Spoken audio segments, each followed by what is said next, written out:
আরও ভালো অনুভূতির জন্য হেডফোন ব্যবহার করুন।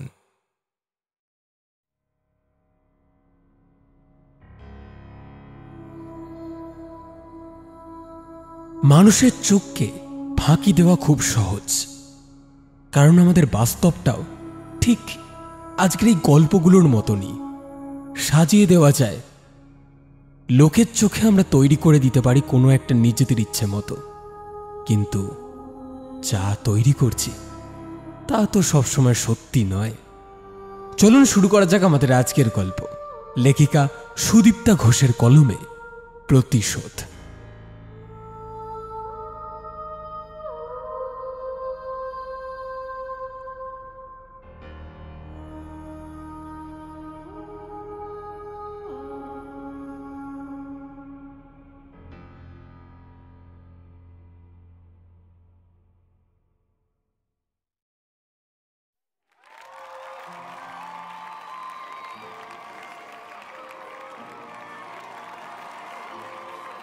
পরপর চারটে গান গেয়ে হাততালির বন্যায় ভেসে স্টেজ ছাড়ল সৌমিলি। এখনো অনেক শিল্পী আছে যাদের পারফর্ম করা বাকি, লোকে শুনতে চাইছে, আবদার করছে। তা বলে কি আর অন্যদের হাত থেকে পারফর্মের সুযোগটা কেড়ে নেওয়াটা ঠিক হবে?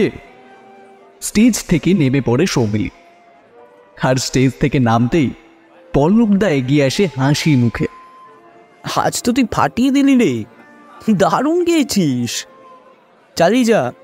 পরে একটু থেমে প্রশস্তভাবে একটু হেসে সৌমিলির হাতে একটা ফুলের বুকে আর মন জিনিসের একটা প্যাকেট ধরিয়ে দিয়ে বলে ওঠে, যেমন কথা দিয়েছিলাম 8টার আগেই ছেড়ে দিচ্ছি, কিন্তু তোকে এখনই বেরিয়ে পড়লে অনায়াসে 9টার আগে বাড়ি পৌঁছতে পারবি।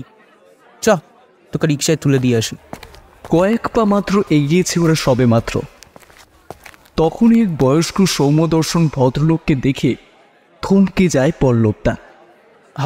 আরে স্যার, আপনি আপনি ফাংশনে এসেছিলেন?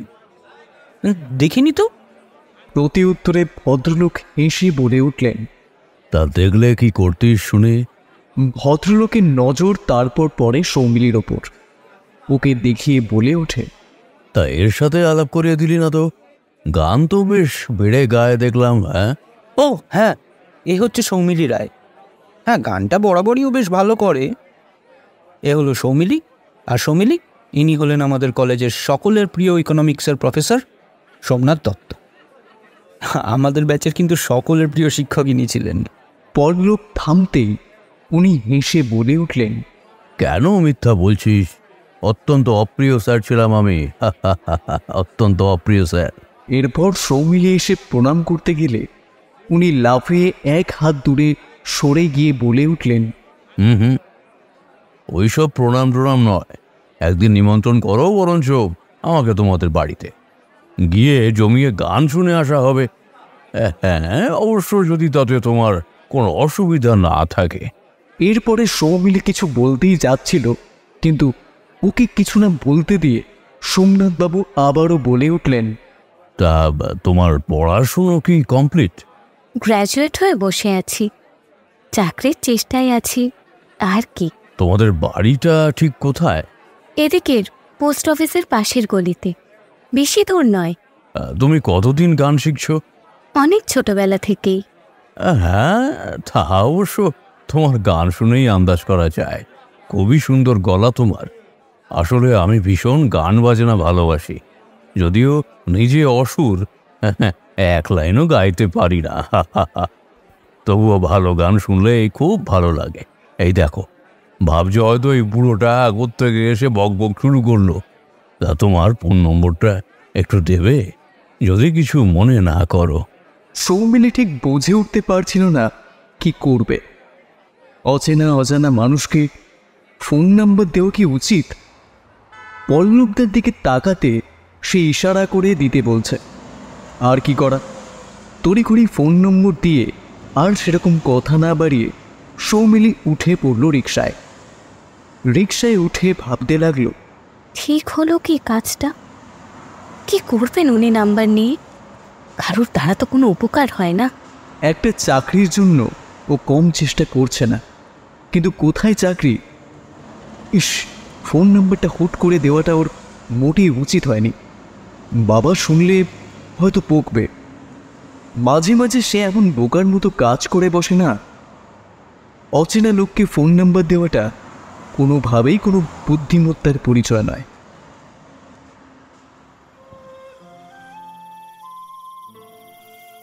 সৌমিলির বাবা অবিনাশবাবু অবশ্য শুনে একটু রাগারাগি করলেন না। তিনি বললেন, পল্লবের কলেজের প্রফেসর যখন, তখন চিন্তার কিছু নেই, এমনি হয়তো নিয়েছেন। গান ভালোবাসেন তো, কোনো অনুষ্ঠানের ব্যাপারেও কথা বলার জন্য নিয়ে থাকতে পারেন। পাশ থেকে ভাই সৌমাল্য হেসে রহস্য করে বলে ওঠে, দিদি, উনি মনে হয় তোর গানের রেকর্ড করবেন। দোষ, যত সব বাজে কথা। সৌমিলি ঘরে ঢুকে যায়। ও কয়েকটা গানের টিউশনি করে, এটাই তার রোজগার। সারাদিন ভাবে একটা চাকরি খুঁজে পেলে কত সুরাহা হতো বাবার। ভাইটার কলেজের খরচটা সামলে কিছুটাও যদি সংসারের ভার কমানো যেত। বাবা একা হাতে কত সামলাবে? বড় সন্তান হয়েও সে কোনো রকম সাহায্য করতে পারছে না, এটাই তার বড় কষ্ট লাগে। তাছাড়া বাবা তো ছোটখাটো একটা চাকরি করে, একেই বাড়ন্ত সংসার, একা হাতে উনি সামলাবেন কি করে? মাঝে কেটে যায় বেশ কিছুদিন, সব কিছু চুপচাপ। সৌমিলি হয়তো এতদিনে ভুলেই বসেছিল ওই সোমনাথ দত্ত ওনাকে ফোন নাম্বার দেওয়ার কথাটা। সেদিন ঘড়িতে খুব জোর 12টা বাজবে হয়তো। সৌমিলির সেলফোনটা বেজে ওঠে। কলটা একটা অচেনা নম্বর থেকে এসেছে। কে রে বাবা, এখন আবার কার কি দরকার হয়ে পড়ল? ধরবে কি ধরবে না স্থির করতে করতেই কেটে গেল ফোনটা। দ্বিতীয়বার ওটা আবারও বেজে উঠতে কলটা রিসিভ করে সৌমিলি। ওপার থেকে কণ্ঠ ভেসে আসে, মামনি, আমি সোমনাথ দত্ত বলছি, মনে আছে কি? ওই সেদিন ফাংশনে আলাপ হয়েছিল তোমার সাথে, তোমার গান খুব পছন্দ হয়েছিল আমার, মনে পড়ছে? হ্যাঁ, অবশ্যই, ভুলে যাব কেন? তা কেমন আছেন আপনি? আমি, হ্যাঁ হ্যাঁ, আমি বেশ ভালোই আছি। তুমি ভালো আছো তো? আচ্ছা, তোমার বাবা কি বাড়িতে আছেন? ওনাকে কি একটু দেওয়া যাবে ফোনটা? বাবা পাশেই ছিলেন।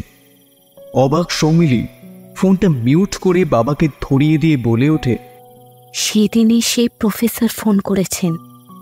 আরে বুঝতে পারছো না আমি কার কথা বলছি? ওই ওই পল্লব তার শিক্ষক মশাই, সোমনাথ বাবু। সৌমিলির বাবা কানে ফোনটা দিয়ে বেশ কিছুটা দূরে চলে যান। কি সমস্ত কথা যে হচ্ছে, মাঝে মধ্যে হুঁ হ্যাঁ ঠিক আছে, অসুবিধা নেই, এই সমস্ত কথা শুনতে পাওয়া যাচ্ছে শুধু। খানিকক্ষণ কথাবার্তা হলো ওনাদের মাঝে।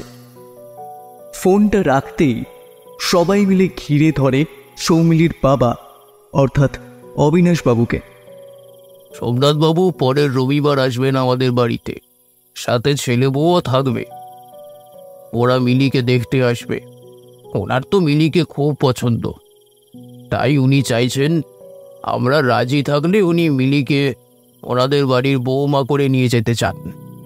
কথাটা যে সৌমিলির খুব একটা পছন্দ হলো তেমনটা নয়, বরঞ্চ বেশ কিছুটা বিমর্ষ মুখেই সরে গেল ওখান থেকে। তবে মিলির মাকে বেশ খুশি মনে হলো ঘটনায়।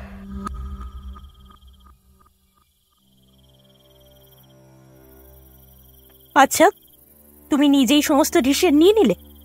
একবার অন্তত কৌশিকের মতটা তো নেবে। তোমার ভালো লাগলো মানে সবার ভালো লাগবে। এদিকে সোমনাথবাবুর স্ত্রী কেয়া ভীষণ চটে উঠেছেন ঘটনায়। আরে, মেয়েটাকে দেখে ভীষণ ভালো লেগেছে বলেই তো বললাম। আর গলা তো নয় যেন কোকিল কণ্ঠে। তাছাড়া ও গ্র্যাজুয়েট, ব্যাস আর কি চাই? তাই এটুকু হলেই চলে যাবে তো? আর ফ্যামিলি স্ট্যাটাস, সেটার কি কোনো প্রয়োজন নেই? বলছি, মেয়ের বাবা কি চাকরি করেন, সেটার খোঁজ নিয়েছ কি? আমাদের একটা ভালো মেয়ে দরকার। তার বাবা কি করেন না করেন তা দিয়ে কি হবে? চুরি ডাকাতি আর তো করেন না, এটুকু বলতে পারি। তাছাড়া ভদ্রলোকও একবারও জানতে চাননি আমার ছেলে কি করে। ব্যাস, তবে আর কি, নেচে নেচে দিয়ে দাও ছেলের বিয়ে, করো ছেলের জীবনটা এইভাবে নষ্ট। সোমনাথ আর কোনো কথা বলেন না, আর বলে লাভও নেই। এদের জীবনে মানুষের থেকে টাকা পয়সা, বাড়ি গাড়ি এসবের দাম অনেক বেশি। মেয়ে কস্তুরী নিজের পছন্দ করে বিয়ে করেছে পুলিশ অফিসার মৈনাককে। তা ঘুষের পয়সায় মেয়ে বেশ সুখেই আছে বোঝা যায়। সোমনাথের মাঝে মাঝে আক্ষেপ হয়, অসংখ্য ছেলে মেয়েকে মানুষ করার ভার নিলেও নিজের ঘরের গুলোর ক্ষেত্রে সেই ভার সামলাতে পারে না। তার ব্যর্থতায় তার কাঁধের ভারটা তার স্ত্রী পালন করছে বেশ ভালো মতোই। 2 ছেলে মেয়ে মায়ের ছায়ায় বেড়ে উঠেছে। মাঝে কেটে গেছে কয়েক ঘন্টা, বেশ রাত হয়েছে এখন। মিলিরা বাড়িতে এখন খেতে বসেছে একসঙ্গে। অনেকক্ষণ ধরে বলবে কি বলবে না ভাবতে ভাবতে শেষ পর্যন্ত কথাটা বলেই ফেলে মিলি। তুমি ওনার কথায় রাজি হলে কেন বাবা? বলতে পারতে এখন আমার মেয়ে বিয়ে করতে চায় না। দেখো, এরকম একজন মানি লোক নিজে থেকে আসতে চাইছে, আমি কি বারণ করতে পারি? আরে সে আসুকই না, আর এলেই তো বিয়ে হয়ে যাচ্ছে না। কথায় বলে লাখ কথা হলে তবে বিয়ে হয়। মিলির মা অতসী তো বেশ খুশি খুশি ভাব নিয়ে বলে ওঠে, উনি নিজেই তোকে দেখে তোর গান শুনে বাড়িতে আসতে চেয়েছেন। আমাদের কত ভাগ্যি বলতো। সৌমিলির এসব মোটেই ভালো লাগছিল না। এখনই বিয়ে করার কোনো ইচ্ছা নেই তার। তার উপর অচেনা অজানা কোনো বড়লোকের ছেলের সাথে তার বিয়ে হলে সে মানতে পারবে? এসব কাকে বোঝাবে মিলি? তার সাথে ভাইটাও বেশ মুষড়ে পড়েছে। 2 ভাই বোনের খুনসুটি, ভাব ভালোবাসা এইসব তো চলতেই থাকে। কিন্তু এদিকে দিদি ছাড়া সৌম্য কিছু ভাবতেই পারে না। সবকিছু মিলিয়ে মনটা ক্রমশ বিষণ্ণ হয়ে পড়ছে মিলির। চুপিসারে কেটে গেল আরও কয়েকটা দিন। পরের রবিবার বিকেলে মিলিদের জীর্ণ একতলা বাড়িটার সামনে একটা দামি গাড়ি এসে থামল। সেই গাড়ি থেকে নামলেন সোমনাথ, তার স্ত্রী আর তার ছেলে কৌশিক। বলা বাহুল্য, ছেলের মা আর ছেলের মুখ এখন বেশ থমথমে। আর এরকম হবার কারণটা নিশ্চয়ই আর আলাদা করে বলে দিতে হবে না। ওদের দৃষ্টি এখন মিলিদের ক্লান্ত জীর্ণ বাড়িটার দিকেই। বাড়ির এহেন অবস্থা দেখেই মা ছেলের মুখ চুন। বাদ বাকি আর কিছুই দেখবার নেই তাদের। মা, বাবা ও ছেলে এসে বসেছেন মিলিদের ছোট্ট বাড়িটার ভেতরে একটা কোণে রাখা 3টে চেয়ার দখল করে। মা ছেলের মুখ ভার হলেও ওদিকে সোমনাথবাবু এখনও সেই প্রথম দিনের মতো বেশ উচ্ছ্বসিত। এবং যথারীতি এসেই উনি প্রথমেই মিলির কাছে আবদার করে ফেললেন কিনা এখনই একটা গান শোনাতে হবে ওনাকে। মিলির ব্যাপারটায় সেরকম কোনো ইচ্ছা না থাকা সত্ত্বেও মায়ের ভ্রুর ইশারায় সোমনাথবাবুর গানের আবদারটাও মেটানো হলো প্রায় সাথে সাথেই। অবিনাশবাবু যথাসম্ভব জল মিষ্টির ব্যবস্থা করলেও মার ছেলে তো 1 কাপ চা ছাড়া আর কিছু নিলেন না। সোমনাথবাবু অবশ্য সামান্য মিষ্টি খেলেন, আর যাওয়ার সময় ওনাদের মিলিকে তার খুব পছন্দ হয়েছে সেটাও জানিয়ে গেলেন সাথে সাথেই। সবেমাত্র বাড়িতে পা রেখেছেন সোমনাথবাবুরা, গাড়িতে সব কিছু সূত্রপাত হয়ে গেলেও বাড়িতে পৌঁছে তার রূপ নিল তুলকালাম ঝুটঝকড়ায়। ওই রকম বাড়ির মেয়ের সাথে কেয়া তার একমাত্র ছেলের কখনোই বিয়ে দেবেন না। মাস গেলে তার ছেলের মাইনে 1.5 লাখ টাকা। সেখানে মিলির বাবা বোধহয় বছরে তাই রোজগার করে। মা ছেলের মাঝে সোমনাথ শুধু বলে উঠলেন, তোমরা মেয়েটাকে দেখবে না ওর বাড়িঘর বাবার মাইনে নিয়ে টানা হ্যাচড়া করবে বলো তো? কেন, আমাদের অভাবটা কিসের যে মেয়ের বাবার অনেক পয়সা থাকতে হবে? হ্যাঁ, ওদিকে ছেলে চুপ থাকলেও গর্জে ওঠেন কেয়া। সম্বন্ধ সবসময় হয় সমানে সমানে। আমার ছেলের বন্ধু যেরকম, তাছাড়া ওর ক্লাব পার্টি এসবে যাওয়া, এগুলো ও পারবে মানিয়ে চলতে? পারবে তো আমাদের আত্মীয় স্বজনের সাথে, আমাদের সাথে তাল মিলিয়ে চলতে? আমার পছন্দের উপর তোমার তো কোনো কালেই আস্থা নেই, তাই এই বিয়েটা আমি ক্যান্সেল করে দেব। কোনো চিন্তা নেই তোমার। নিজেই উপযাজক হয়ে বলেছি যখন, নিজেই বারণ করে দেব। হ্যাঁ, কিন্তু ওই বলে না, ভাগ্য ও বিয়ে দুই বিধাতা নিয়ে। এক্ষেত্রেও ঠিক তেমনটাই হলো। শেষমেশ সোমনাথ বাবুর পুত্র কৌশিকের বিবাহটা হলো সৌমিলির সাথেই। ওই যে কেয়ার গুরুদেব সৌমিলির ফটো দেখে বলে দিয়েছেন ও নাকি খুব সুলক্ষণ নামে। গুরুদেব বাড়ি থেকে যাওয়ার সময় বারবার বলে গিয়েছেন, বাহ, খুব সুলক্ষণা মেয়ে। কে আমার কথা শোনো তো বলি, এর সাথে ছেলের বিয়ে দাও, তোমার বংশরক্ষা এর থেকেই হবে। আর কি, গুরুদেবের কথা ফেলতে না পেরেই এই সমস্ত কিছু। বাবার কুড়ে ঘর থেকে মিলের উঠে আসা তার শ্বশুরের এই অট্টালিকায় অবিনাশবাবু যৎসামান্য ক্ষমতায়, বরঞ্চ বলা চলে নিজের ক্ষমতায় বেশ অতিরিক্ত চেষ্টাতেই মেয়ে মিলিকে সাজিয়ে গুছিয়ে পাঠালেন তার শ্বশুর বাড়ি। বিয়ে হয়ে গেলেও শাশুড়ি কেয়া কিন্তু সৌমিলিকে কোনোভাবেই মেনে নিতে পারল না সম্পূর্ণভাবে। বিয়ের পর থেকেই প্রতি পদে পদে তাকে কটু কথা বলা, এটা সেটা নিয়ে খোঁজা মারা, এ তো লেগেই থাকতো নিত্যদিন। সোমনাথ সামনে থাকলে এই সমস্ত অত্যাচার কিছুটা কম হলেও বাকি সময় মিলে পার পাই বা কোথায়? কেয়া আর তার মেয়ে কস্তুরী দুজনেই সৌমিলির পেছনে হাত ধুয়ে পড়ে থাকত। ছেলে কৌশিক অবশ্য প্রথম প্রথম অত কিছু বলতো না, কিন্তু পরে মা দিদির উস্কানিতে সেও যোগদান করে। বাড়ির 3 জন সদস্য হাত ধুয়ে লেগে পড়ে একটা মাত্র মানুষের পেছনে। এই বাড়িতে মিলির একমাত্র আশ্রয়স্থল সোমনাথ বাবু। সে মিলিকে তার মেয়ের চেয়েও বেশি ভালোবাসে। এর মাঝে কেটে গেছে অনেকটা সময়, বেশ অনেকগুলো মাস, বেশ কয়েকটা বছর। সেই বিবাহ অষ্টমঙ্গলের পরে মিলি আর বাপের বাড়ি মুখ হয়নি। হতে পারেও নি একবারের জন্য। ওকে যেতে দেওয়া হতো না। শুধু ভাইটা মাঝে মধ্যে এলে বুঝতে পারত এই বাড়িতে দিদির অবস্থান। মিলি ভাইকে বারণ করত, মানা করত যে বাবা মাকে যেন কিছু না বলে। দিনে দিনে এভাবেই একটু একটু করে ঠাকুর পুকুর থেকে সল্ট লেকের দূরত্বটা বেড়েই চলল ক্রমশ। এরই মধ্যে সৌমিলি হলো সন্তান সম্ভবা। ওর অবশ্য তাও বাপের বাড়ি যাওয়া হলো না, এই বাড়িতেই থাকতে হবে। একটু কদর বাড়ল তার। এমনিতে সোমনাথবাবু তো যত্ন আত্মি খেয়াল রাখতেনই। এই কদিন ওনার সাথে যোগ দিলেন শাশুড়ি কেয়াও। মেয়ে কস্তুরীর কোনো সন্তান নেই, তাই কেয়ার খুব আক্ষেপ।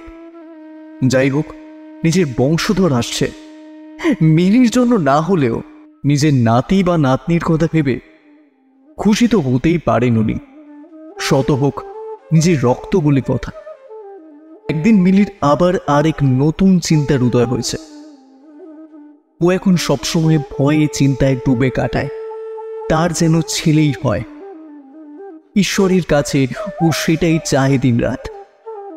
শাশুড়ি কেয়া তার বংশধর আসার অপেক্ষায় দিন গুনছে এখন। বলা বাহুল্য, উনি তো নিশ্চিতই গুরুদেব যখন বলে দিয়েছেন তখন এ বাড়িতে নাতি আসছে। উনি তো মিলির গর্ভে থাকা ছেলের জন্য এক এক করে শপিংও করা শুরু করে দিয়েছেন এখন থেকেই। সব মিলিয়ে এই খুশির সময়েও সোমনাথ বাবু ছাড়া এই বাড়িতে কারোর কাছে সৌমিলির কোনোরূপ প্রত্যাশা নেই। এই মানুষটাই তাকে এ বাড়িতে এনেছে এবং সে নিজের মেয়ের মতো ভালোবাসে মিলিকে। যদিও সৌমিলির এই বাড়িতে বিয়ে না হলে কোনো ক্ষতি ছিল না, তার এই দুঃখ কষ্টের জীবনে একমাত্র কাণ্ডারি বলা চলে এই সোমনাথ বাবু।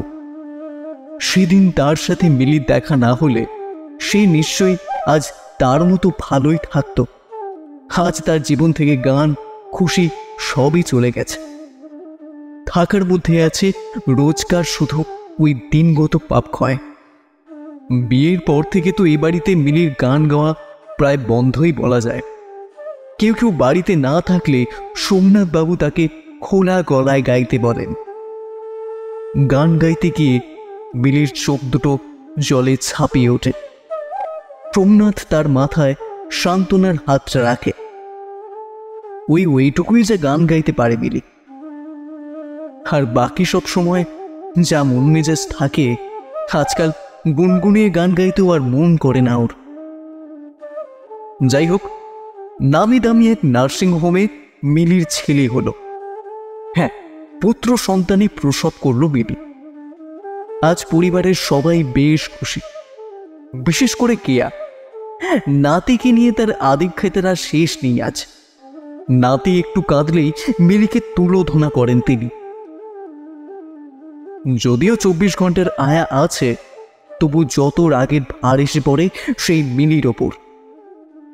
6 মাস হতে ধুমধাম করে নাতির অন্নপ্রাশন দেয়া হলো এবং বিবাহের পর এই প্রথমবারের জন্য নিমন্ত্রিত হলেন ঠাকুর পুকুরের মিলির পরিবার। ওই নার্সিং হোমেই যে দেখেছে ওরা মিলির সন্তানকে, তারপরে আর দেখা পাওয়া তো দূর, কোনোরূপ খবরাখবরও পাননি ওরা এ বাড়ি থেকে। যথারীতি নির্দিষ্ট দিনে রূপার একটা বাচ্চার হার নিয়ে সবাই পা রাখল এই বাড়িতে। এমনিতে উপর উপর সমস্ত কিছু ঠিকঠাক লাগলেও আদতে ব্যাপারটা যে ছিল সেটাই আছে, সেটা প্রমাণিত হয়ে গেল আজই। যতক্ষণ বাড়িতে লোকজনেরা উপস্থিত ছিল ততক্ষণ সবকিছুই মোটামুটি ঠিকঠাক থাকলেও আসল ঘটনার উৎপত্তি হলো বাড়ি ফাঁকা হয়ে যাবার পর। মিলির বাবা মায়েরা তো বহুক্ষণ আগেই চলে গিয়েছেন। এখন এই বাড়ির সমস্ত অতিথিরাও যে যার বাড়ি চলে গেছে, আর শাশুড়ি মার তাণ্ডবটাও শুরু হয়ে গেছে সাথে সাথেই। মান সম্মান কিছু আর অবশিষ্ট রাখলো না। এই বাড়ি থেকে মেয়ে নিয়ে এলো কে জানে। সবার সামনে ওই একটা ফিনফিনিয়ে হাড় দিয়ে মুখ দেখে গেল নাতির। ছি ছি ছি ছি ছি ছি, তাও আবার সোনার হলে হতো, মান সম্মান সব ডুবিয়ে দিল। শুধু কি তাই, মিলির হাতে সযত্নে রাখা হারটা হাতে নিয়ে ফেলে দেয়া হলো ডাস্টবিনে। এই জিনিসটার নাকি ওই জায়গায় প্রাপ্য। আরো কত কি। সোমনাথ বাবু ছিলেন ওইখানেই। মুখে কিছু না বলে হারটা বিন থেকে তুলে ধুয়ে মুছে ধরিয়ে দিলেন বৌমার হাতে।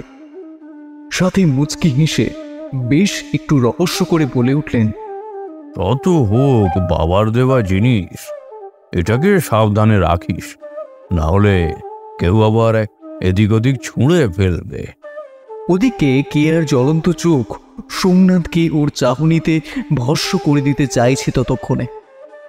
সোমনাথও লক্ষ্য করল ব্যাপারটা, আর তাই বোধহয় হেসে পুনরায় বলে উঠলেন, আমার 2 ছেলে মেয়ের মুখে ভাতে তাদের দাদু এইরকমই একটা হার দিয়েই আশীর্বাদ করেছিলেন, কিন্তু সেই ফিনফিনে হারটা আমরা কেউই ছুঁড়ে ফেলিনি। নাতির মুখে ভাতের পরদিনই সোমনাথকে একটু বেরোতে হলো। গন্তব্য যাদবপুর। বোন বাবলি ফোন করেছিল কালকে। ওর স্বামী পুলকের হার্ট অ্যাটাক হয়েছে। নার্সিংহোমে ভর্তি আছেন উনি। ওদের 2 মানুষের সংসার। বাবলি মোটেই একা হাতে সামলাতে পারবে না সবকিছু। সেদিন আর ফেরা হলো না সোমনাথ বাবুর। রাত 9:30টার সময় সোমনাথ বাড়িতে ফোন করে জানিয়ে দিল, আজ রাতে এখানে থেকে যাচ্ছি, কাল সকালেই বেরিয়ে পড়ব। হ্যাঁ, না না, পুলক ঠিকই আছে। এদিকে খুব ঝড় বৃষ্টি শুরু হয়েছে তো, সহজে থামবে বলেও মনে হচ্ছে না, তাই আজ আর। নার্সিংহোমে মশার কামড়ে খুব একটা ঘুম এলো না সোমনাথের। শেষ রাতের দিকে ওই যা একটু ঘুমটা এসেছিল সেটাও ভেঙে গেল সেলফোনের ওই বিকট শব্দে। Care phone. এত সকাল সকাল ফোনটা রিসিভ করল সোমনাথ। ওপার থেকে কেয়ার কাঁপা কাঁপা কণ্ঠ ভেসে এলো। ওগো, শুনছো? মিলিকে মিলিকে কোথাও পাওয়া যাচ্ছে না। কোলের বাচ্চাটাকে ফেলে রেখেই ও বাড়ি ছেড়েছে বোধহয়। সব মিলিয়ে ব্যাপার বেশ সন্দেহজনক। ওই ঘরে কৌশিক ঘুমাচ্ছে, সামনের ঘরে কেয়া। রাতে দরজায় ভেতর থেকে তালা আঁটা সত্ত্বেও রাতে এত বৃষ্টি মাথায় করে বেরিয়ে গেল মেয়েটা, আর কেউ কোনো কিছুই জানল না এসবের। আয়াটাও সন্ধেবেলায় নাকি বাড়ি চলে যায়। আর মিলি বাড়ি ছেড়ে নিজের সদ্যজাত ছেলেকে ছেড়ে কোথায় বা যাবে, আর কেনই বা যাবে? সকালবেলায় আয়া এসে বেল বাজাতে কেয়া দরজা খুলতেই নাকি সে দেখে দরজা ভিতর থেকে বন্ধ নেই, আর সারা বাড়িতেও মিলি নেই কোথাও। সোমনাথের অবিশ্বাসী মন পুরো ব্যাপারটাকে কিছুতেই মানতে চায় না। ধুর, এটা কি করে সম্ভব? ওদের মুখের কথার কিছু বিশ্বাস করতে মন চায় না তার। বাড়ি না গিয়ে নিজেই সোজা চলে যায় থানায়। একটা এফআইআর করতে হবে। থানায় এফআইআর করে ক্লান্ত শরীরে বাড়িতে ঢোকে সোমনাথ। মেয়ে কস্তুরী ইতিমধ্যেই এসে উপস্থিত হয়েছে। সোমনাথ এসে থেকে শুনছে কস্তুরী যা নয় তাই বলছে মিলির সম্পর্কে। ওর নাকি চরিত্র ঠিক ছিল না, তাই বাচ্চা ফেলে রেখে যেতেও এতটুকু বাঁধেন। শুধু কি তাই, মিলির বাপের বাড়ি থেকে আসা ওর বাবা মা আর ভাইয়ের সামনেও এই সমস্ত কথা বলে চলেছে দুজনে মিলে। এমন মেয়ে তৈরি করেছেন যে সবার মান সম্মান এভাবে ধুলোয় মিশিয়ে দিয়ে গেল। কি দেখেছে বাবা এনেছিল ওই মেয়েকে কে জানে। এত কথাবার্তার পরেও ওদিক থেকে কোনো প্রতি উত্তর পাওয়া যায় না। শুধু মিলির মা অঝরে কেঁদে চলে। এভাবে বেশ কিছুক্ষণ কেটে যাওয়ার পর ভাই সৌমাল্য একবার কেয়ার দেখে মুখ তুলে দেখে। তারপর পরক্ষণেই মুখ ঘুরিয়ে নিয়ে বাবাকে উদ্দেশ্য করে বলে ওঠে, চলো এখান থেকে। যতক্ষণ থাকবে ততক্ষণ এরা দিদির নামে উল্টোপাল্টা কথা বলে যাবে। চলো। সমুর কথায় যেন ফোঁসকা পড়ে ওঠে কৌশিকের গায়ে। রেগে বিরক্তি ভরে বলে ওঠে, তোমার দিদি তো কথা শোনার মতোই কাজ করেছে, তা এখন কথা শুনতে হবেই বই কি। আরে এটা তো আগে প্রমাণ হোক যে আমার দিদি বাড়ি ছেড়ে চলে গেছে। অন্যরকম ঘটনাও তো হতে পারে।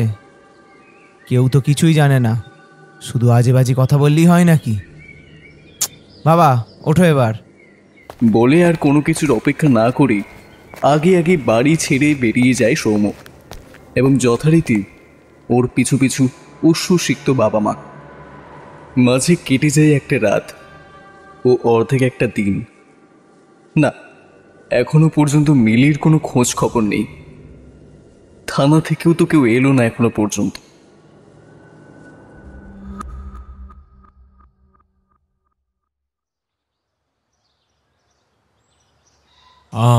দেখুন, একজন ওই বয়সের মহিলা যখন বাড়ি ছেড়ে চলে যায় তখন তার পেছনে অন্য গল্প থাকে। তা আপনাদের ক্ষেত্রে সেরকম কিছু নয় তো? অফিসার, আমার বৌমা খুব ভালো মেয়ে, তার সম্পর্কে কোনো বাজে কথা না জেনে আপনি বলবেন না। কালই তো বলে গেলাম আপনাকে সব কিছু খুলে। আমার তো মনে হচ্ছে ব্যাপারটা আসলে নিরুদ্দেশের ঘটনাই নয়। বলেন কি? তা আপনার ব্যাপারটা কি মনে হচ্ছে, একটু খুলে বলুন তো দেখি। 1.5 থেকে 2 বছর আগে ওই মেয়েটিকে আমি বাড়ির বউ করে এনেছিলাম। সাধারণ বাড়ির মেয়ে বলে বাড়িতে কারোর পছন্দ ছিল না মেয়েটাকে।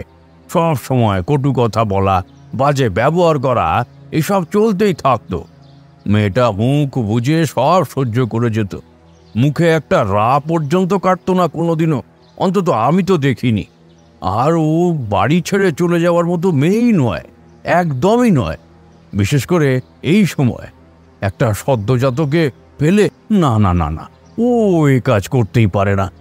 গতকাল রাতে আমি বাড়ি ছিলাম না, আর ঠিক কালই ঘটনাটা ঘটেছে। তাই আরও সন্দেহ হচ্ছে আমার। আমি চাই আপনারা একটু তদন্ত করে দেখুন ব্যাপারটা, দয়া করে দেখুন। অফিসারের মুখ দেখে তো মনে হলো সোমনাথকে বললেন না বললেন সেসবের কিছুই ঢুকলো না ওনার মাথায়। শুনতে হয় তাই শুনে গেলেন। এটা নিরুদ্দেশের কেস নয়তো কি বা হতে পারে। ভদ্রলোক হয়তো একটু বেশি ভালোবাসতেন, একটু বেশি বিশ্বাস করতেন বৌমাকে। আজকালকার মেয়েদের মতিগতি বোঝে কি আর ওনার মতো এক বৃদ্ধের পক্ষে সম্ভব? যাই হোক, মনের কথা মুখে আসতে দিলেন না অফিসার। মুখে সান্ত্বনার সুরে বলে উঠলেন অন্য কথা। ঠিক আছে স্যার, আপনি কিছু ভাববেন না, আমরা দেখছি কি করা যায়। আপনি নিশ্চিন্তে বাড়ি ফিরে যান। হ্যালো, হ্যাঁ আমি নিউ আলিপুর থানার অফিসার মৈনাক বাগচি বলছি। হ্যাঁ বলুন মিস্টার বাগচি। আপনার কাছে কি এইমাত্র প্রফেসর সোমনাথ দত্ত গিয়েছিলেন? হ্যাঁ এইমাত্র বেরিয়ে গেলেন। কেন বলুন তো? একটা এফআইআর করতে এসেছিলেন, ওনার পুত্রবধূ নিখোঁজ বলে। আসলে উনি আমার শ্বশুর মশাই। ওনার মাথাটা একটু গন্ডগোল করছে ইদানিং। যে মেয়েটির কেস নিয়ে উনি গিয়েছিলেন উনি আমার নিজের শালাবাবুর স্ত্রী। আসল ঘটনা কি জানেন? মেয়েটি ওর প্রাক্তন প্রেমিকার সাথে চলে গেছে, আর বাবা এটা কিছুতেই মেনে নিতে পারছেন না। ও আইসি, ব্যাপারটা তাহলে এই। আমাকে বলছিলেন উনি যে এটা নাকি নিরুদ্দেশের ব্যাপারই নয়। তাহলে এ সমস্ত ওনার পাগলামি বলছেন? হ্যাঁ একদম, তাছাড়া আর কি।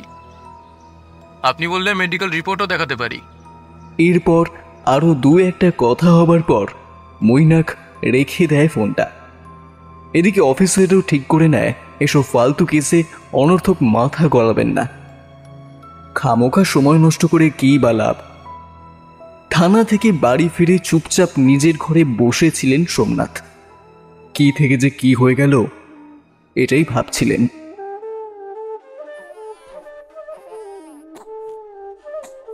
হঠাৎ বাচ্চার কান্নার আওয়াজে মিলির ঘরে ঢুকে দেখে বিছানায় শুয়ে তারস্বরে কাঁদছে রেবু। এক ছুটে গিয়ে ছেলেটাকে কোলে তুলে নেয় সোমনাথ। আর তখনই ওর চোখে পড়ে নিচে মেঝেতে পাতা কার্পেটটার উপর। কার্পেট? এটাকে এর আগে তো দেখেছে বলে সে মনে করতে পারছে না। চিৎকার করে কেয়াকে ডাকেন সোমনাথ। এই এখানে এরকম ভাবে কার্পেটটা পাতা কেন? না, আগে তো এটাকে এখানে দেখেছি বলেও মনে পড়ছে না, আজ হঠাৎ। তবে কেয়া নিজের সম্পূর্ণ বাকশক্তি প্রয়োগ করে শেষ পর্যন্ত এটা বোঝানোর চেষ্টা করলেন যে ওটা এমনিই পাতা হয়েছে। আর এই ছোট্ট একটা ঘটনা নিয়ে তাকে প্রশ্ন করা কেনই বা হয়েছে, এবং এই নিয়ে অত চেঁচামেচির কি আছে? এই ধরনের বেশ কয়েকটা প্রশ্ন করার মাধ্যমে সোমনাথকে যথাসম্ভব দোষী করে শেষ হয় কেয়ার বক্তব্য।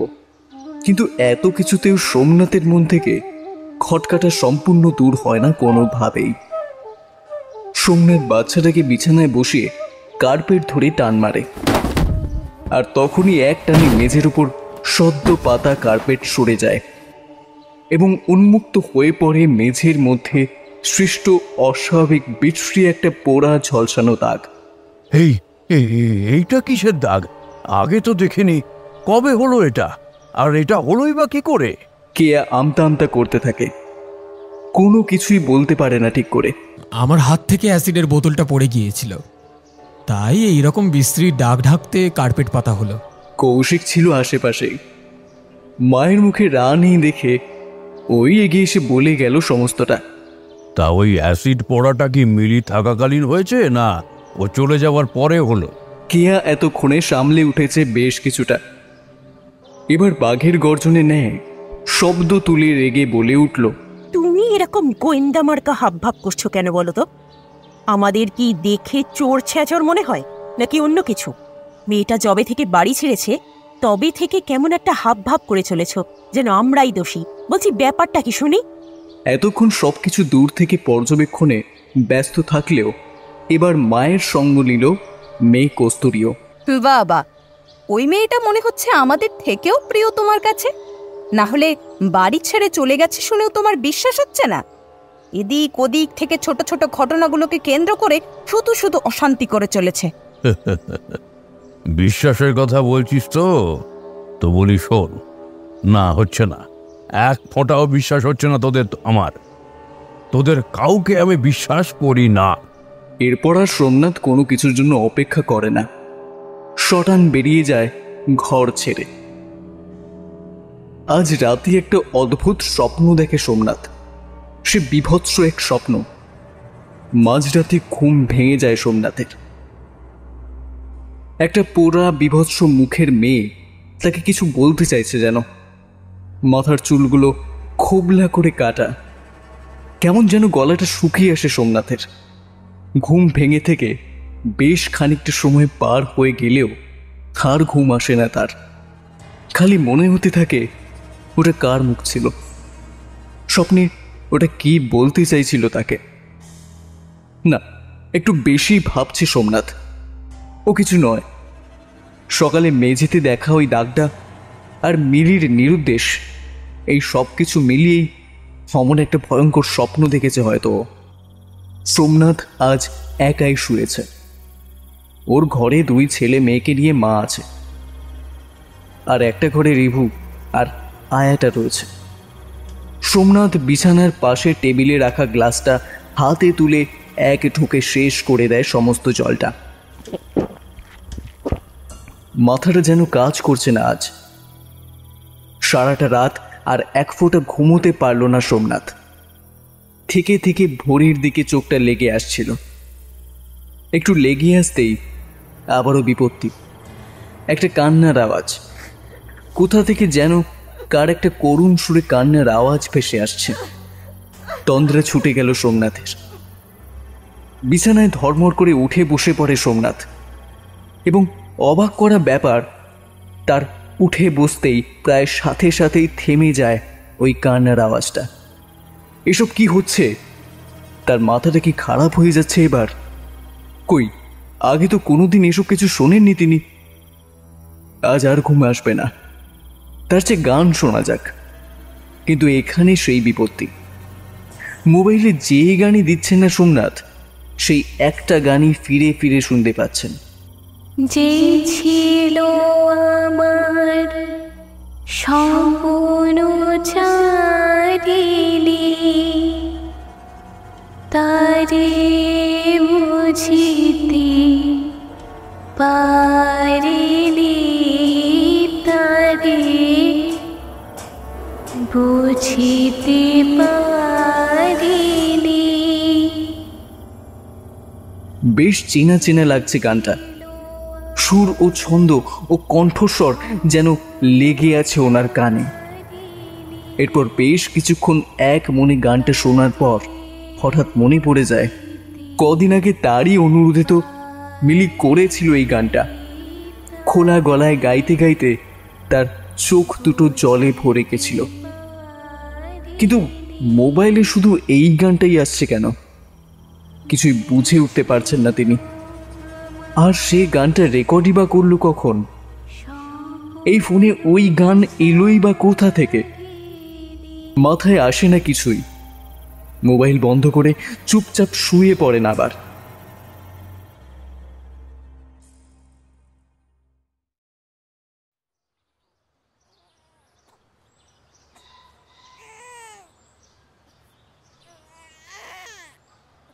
পরদিন সকাল।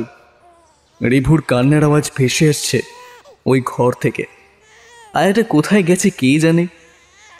কেয়া গজগজ করতে করতে চায়ের জল চাপা দিয়ে রান্নার ঘরে ছুটে গেল, এবং ঘরে ঢুকেই দেখা দৃশ্য ভারে বিস্ফারিত নয়নে একেবারে কাঠ হয়ে দাঁড়িয়ে রইল মাত্র। এ কি দেখছে ও? খাটের থেকে বেশ কিছুটা উঁচুতে রয়েছে রিভু, যেন হাওয়ায় ভাসছে। মুখে খিলখিল হাসি। দুটো অদৃশ্য হাতকে কল্পনা করে নিলে মনে হয় রিভুকে ঠিক যেন কারো হাতে ধরে রেখেছে, অথচ ঘরে কেউ তো নেই। অদৃশ্য হাত, সেটা আবার কি জিনিস? এও কি সম্ভব হতে পারে বাস্তবে? কেয়ার হাত পা সব কিছু ঠান্ডা হয়ে আসে। কেয়ার গলা দিয়ে একটা চিৎকার বেরিয়ে আসে অজান্তেই, আর সাথে সাথেই কোনো জাদু বলে রিভু আবারও খাটের উপর শুয়ে কাঁদতে শুরু করে দেয়। এদিকে এতক্ষণে কেয়ার চিৎকার শুনে কোথা থেকে আয়াটা ঘরে এসে ঢুকেই কেয়াকে দেখে বলে ওঠে, দুধের শিশু, মায়ের দুধ ছাড়া চলে কি করে? এখন উপায় বা কি? এখন শুধু কৌটোর দুধ খেয়ে ওকে থাকতে হবে। কি যে হবে বাবা কে জানে। কিন্তু কেয়ার কাছ থেকে কোনো প্রতিউত্তর পায় না আয়া। কেয়া কোনো সাড়া শব্দ না দিয়ে ধীরে ধীরে সরে পড়ে ঘর থেকে। একটু আগে নিজের চোখে দেখা দৃশ্যটা সে ভুলতে পারছে না। যা, কি যে বলো না তুমি, এরকম আবার হয় নাকি কখনো? তুমি বোধহয় দিবা স্বপ্ন দেখেছো মা। এসব শুনলে লোকে যে তোমায় পাগল বলবে এবার। কেয়া কি যে আশ্চর্য ও ভয়ানক ঘটনার সাক্ষী হয়েছে তা একমাত্র সেই জানে। এই দৃশ্য মাথা থেকে এত তাড়াতাড়ি যাবে না। এরপর থেকে একটার পর একটা বিঘ্ন ঘটতেই থাকলো ওর বাড়িতে। এই সেই দিনেরই কথা। সেদিন কস্তুরী নামে একটা পার্সেল এলো। মনের আনন্দে সেটা খুলে পরক্ষণেই কস্তুরী ভয়ার্ত চিৎকার করে ওঠে। পার্সেলে আর কিছুই নেই, আছে শুধু একটা খাবলা খাবলা করে কাটা লম্বা এক গোছা চুল। এইগুলো কোত্থেকে এলো? আর কারই বা এই চুল? পার্সেলেই বা কাটা চুল আসবে কেন? সোমনাথের একের পর এক কড়া প্রশ্নের একটারও কোনো উত্তর না দিয়ে মেয়ে কস্তুরী কেবলই থরথর করে কেঁপে চলেছিল মাত্র। দিনে তো তাও চলে যায় কোনো ক্রমে, কিন্তু রাতের ব্যাপারটা আরো ভয়ানক। মা আর দুই ছেলে মেয়ে এক ঘরে শোয়, কিন্তু সারা রাত কেউ ঘুমোতে পারে না। চোখ বুঝলেই ঘরের মধ্যে গান হতে থাকে। মাঝে মাঝে তবু দেখা পাই, চিরদিন কেন পাই না, মাঝে মাঝে তবু। এই গানটা সৌমিলি গেয়েছিল প্রথম যেদিন সোমনাথ ছেলে কৌশিক ও স্ত্রী কেয়াকে সঙ্গে করে দেখতে গিয়েছিল মিলিকে। সেই দিনই ও এই গানটা শুনিয়েছিল। বেশ কিছুক্ষণ চলল এরকম। ঘরেরই অজানা কোনো এক কোণা থেকে ভেসে চলেছে ওই মায়াবী কণ্ঠের গান। তারপর ওই মায়াবী কণ্ঠের উৎস যেন নিজের স্থান পরিবর্তন করতে শুরু করলো ধীরে ধীরে। ঘরের দরজা বন্ধ রীতিমতো, কিন্তু ওই বন্ধ দরজাকে উপেক্ষা করে সিঁড়ি বেয়ে উঠে গেল ওই গানের সুর একদম বাড়ির শীর্ষে, ছাদে। এখন ওই ছাদ থেকে ভেসে আসছে শব্দটা, গানের ওই মায়াবী সুর। ভয় তো ওরা পেয়েছিলই, তাও কিসের যেন একটা টানে ওরা তিন মূর্তি কৌশিক, কস্তুরী ও কেয়া উঠে যাচ্ছিল ওই সুরের উৎসের উদ্দেশ্যে। স্তব্ধ রাতে নিজেদের পায়ের শব্দেই ওদের বুক কেঁপে উঠছিল বারবার। ওরা পৌঁছে গেছে ছাদের দরজার প্রান্তে। এবার শুধু ওটাকে খোলার মাত্র ব্যবধান, তাহলেই ওরা দেখতে পাবে ওই রহস্যময় সুরের উৎসকে। কাঁপা হাতে কৌশিক দরজাটা খুলল ধীরে ধীরে। চাঁদের ঈষৎ আলোয় কিছুই দেখা যায় না ভালো মতো। ততক্ষণে কৌশিক এগোতে শুরু করেছে এক পা করে, আর ওর ঠিক পেছনেই এগিয়ে চলেছে ওর মা আর ওর দিদি। ঈষৎ এগিয়ে ডান দিকে কিছুটা দৃষ্টিপাত পরিবর্তন করতেই ঠান্ডা একটা স্রোত বয়ে যায় কৌশিকের শিরদাঁড়া পেয়ে। সামনে হালকা চাঁদের আলোয় বেশ অস্পষ্টভাবে লক্ষ্য করা যাচ্ছে এক ছায়া মূর্তিকে। ওদের দিকে পেছন করে এক ঘেয়ে সুরে গান গেয়েই চলেছে এখন ওটি। কে তুমি? আর এখানে এলেই বা কি করে? শুধু এতটাই অবশ্য প্রশ্ন ছিল না ওদের মনে, হাজারটা প্রশ্ন ঘোরাফেরা করে বেড়াচ্ছিল ওদের অন্তরে। কিন্তু সেগুলো রয়ে গেল অন্তরেই। ছায়ামূর্তি গান থামিয়েছে ইতিমধ্যেই। ওটা ধীরে ধীরে ঘুরে দাঁড়াচ্ছে কৌশিকের দিকে। এরপর কি ঘটেছে তা বলতে পারে না সোমনাথ। সে তিনজনে ভয়ার্ত কণ্ঠের চিৎকার শুনে ছাদ থেকে উদ্ধার করে ওদের। সোমনাথ লক্ষ্য করছে আজকাল এ বাড়িতে সবাই কেমন যেন ভয়ে ভয়ে থাকে সর্বদাই। কিসের এত ভয় ওদের? এখন তো রোজই ওই একটাই স্বপ্ন দেখে সোমনাথ। সেই বিভৎস মুখ তাকে কিছু একটা বলতে চায়, কিন্তু ওসবের কিছুই সে বুঝে উঠতে পারে না। মেয়েটা কে, আর কেনই বা স্বপ্নটা সে দেখে চলেছে বারবার? মেয়ের এইভাবে হঠাৎ হারিয়ে যাওয়ার খবরে অবিনাশ বাবুদের বাড়িতেও যেন সবকিছু তছনছ হয়ে গেছে। কিছুই করার নেই, মিলির খোঁজ করার কোনোই উপায় নেই। শুধু আফসোস করা ছাড়া কি বা করার আছে ওদের? মাঝে মাঝে অবিনাশবাবুর মনে হয় মেয়েটা আদৌ বেঁচে আছে তো। এই 3 মাস ধরে ওর মা জ্যোতিষ, তান্ত্রিক কিছুরই বাকি রাখেনি। সবাই বলছে ও বেঁচে আছে, ঠিক ফিরে আসবে, কিন্তু সেটা কবে? দেখতে দেখতে 3 মাস পেরিয়ে গেল। আর কত ধৈর্য রাখা যায়? ওর বাচ্চাটাকেও কতদিন হলো দেখতে পায় না। ও বাড়িতে যাওয়া তো আর সম্ভব নয় কোনোদিন। তবু সোমনাথ বাবু মাঝে মধ্যে ফোন করে কথা বলেন, বাচ্চাটার খোঁজ খবর দেয়। রোজ খেয়ে দিয়ে রাতের বেলা অবিনাশবাবু বাইরে উঠোনে একটা চেয়ার নিয়ে বসে থাকেন, একা একাই বসে আকাশ পাতাল ভাবেন। আজ এইরকম সময়ে হঠাৎ সৌম্য এসে বাবা বলে পাশে এসে দাঁড়ায়। কিরে, কিছু বলবি? হ্যাঁ বাবা, ওই আজ কলেজ গিয়েছিলাম তো, বন্ধুরা সব দিদির কথা জানতে চাইছিল। আমার মুখে সব কিছু শুনে না শুভম একটা কথা বলল, মানে ওই প্ল্যানচেট করার কথা। অবিনাশবাবু চমকে ওঠে। সে কি রে? সে তো মানুষ মারা গেলে করে। একটু চুপ করে থেকে সৌম্য বলে ওঠে, তুমি কি ভাবছো? দিদি এখনো বেঁচে আছে? ওরা দিদিকে মেরে ফেলেছে বাবা, ওরা দিদিকে মেরে ফেলেছে। এইসব কথা যেন আবার মায়ের সামনে বলিস না, সহ্য করতে পারবে না। আর প্ল্যানচেটের ব্যাপারটা কি বলবো শুভমকে? ওর জেঠু এসব করে।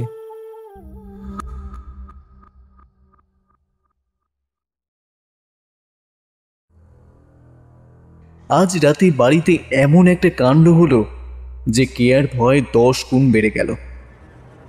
রাতের বেলা উঠে বাথরুমে গিয়ে বিকট চিৎকার করে সে ওখানেই অজ্ঞান হয়ে পড়ে গেল।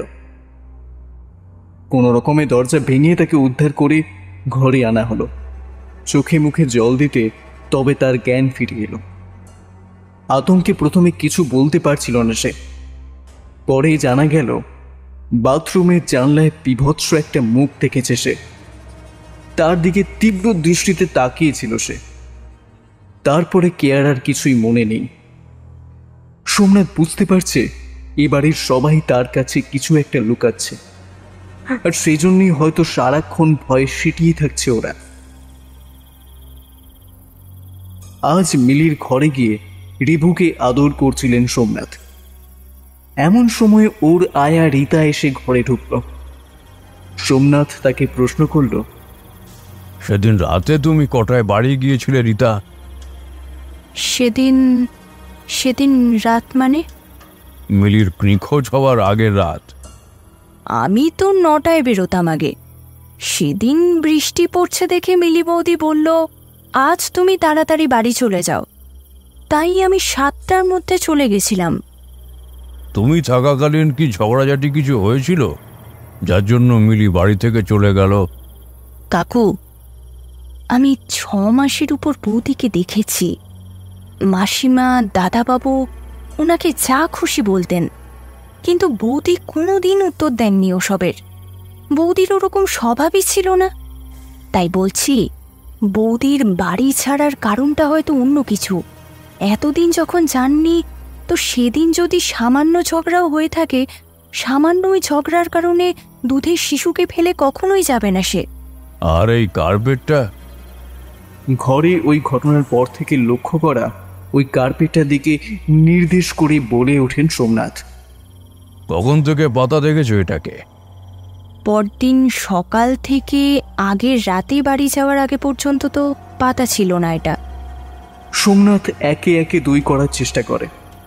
থানায় গিয়ে নিখোঁজ ডায়েরি করলেও পুলিশ একবারও এলো না। অবশ্যই এই ঘটনার পেছনে মৈনাকের কারসাজি রয়েছে।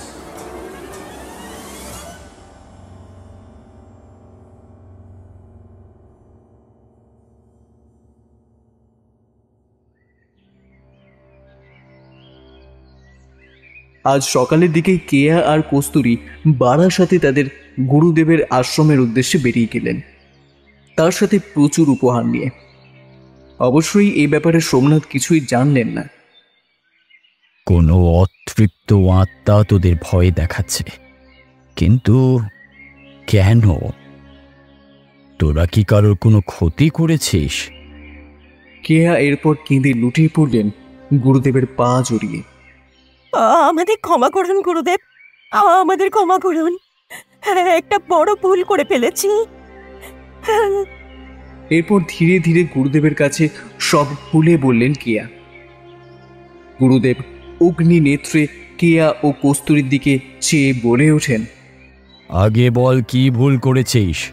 তোর পুত্রবধূর কোনো ক্ষতি করিসনি তো? কিছু বলতে পারেন না ওরা, দুজনেই কেবল মাথা নিচু করে থাকে। গুরুদেব কিছু মুহূর্ত নিঃসুপ থেকে হুঙ্কার দিয়ে ওঠেন, বেরিয়ে যা, এই মুহূর্তে বেরিয়ে যা এখান থেকে। কোনো অন্যায়কে আমি কোনোদিন প্রশ্রয় দেব না, আর কোনোদিনও এখানে আসবি না তোরা। অমন সুলক্ষণা মেয়ের সাথে বিয়ে দিতে পরামর্শ আমিই তোকে দিয়েছিলাম, আর তোরা তারই চরম সর্বনাশ করে বসলি। একবারও ভাবলি না ওই দুধের শিশুটার কথা? তোদের কোনোদিনও কারো ভালো হবে না। বিদায় হ এক্ষণে, আর কোনোদিনও এমুখী হবি না তোরা। আর কি করা ওদের? শেষ আশ্রয়ে এই গুরুদেবের কাছ থেকে প্রত্যাহিত হয়ে মেয়েকে নিয়ে কালো মুখ করে বেরিয়ে গেলেন কেয়া। এবার কি করবে ওরা? গুরুদেব এভাবে তাদের তাড়িয়ে দেবে কেয়া ভাবতেও পারেনি কখনো। এরপর মাঝের কিছুটা ঘটনা ছোট করে বলাই শ্রেয় হবে। গুরুদেবের কাছ থেকে কোনো উপায় না পেয়ে বেরিয়ে এলেও একটা হিল্লে অবশ্যই হলো কেয়াদের। কেয়ার খুব ছোটবেলার এক বান্ধবী সুচিত্রার চেনাশোনা এক তান্ত্রিককে বাড়িতে আনিয়ে শান্তি সত্যায়ন করার ব্যবস্থা করা হলো, এবং এখানেই ঘটে গেল একটা কাকতালীয় ঘটনা। কেয়া যেদিন শান্তি সত্যায়ন করার ব্যবস্থা করলেন, ঠিক ওই দিনই ওদিকে অবিনাশবাবুরা মিলির প্ল্যানচেটের ব্যবস্থা করলেন, এবং সোমনাথ সে কথা জানতে পেরে প্ল্যানচেটের সঙ্গ নেবেন বলে ঠিক করলেন।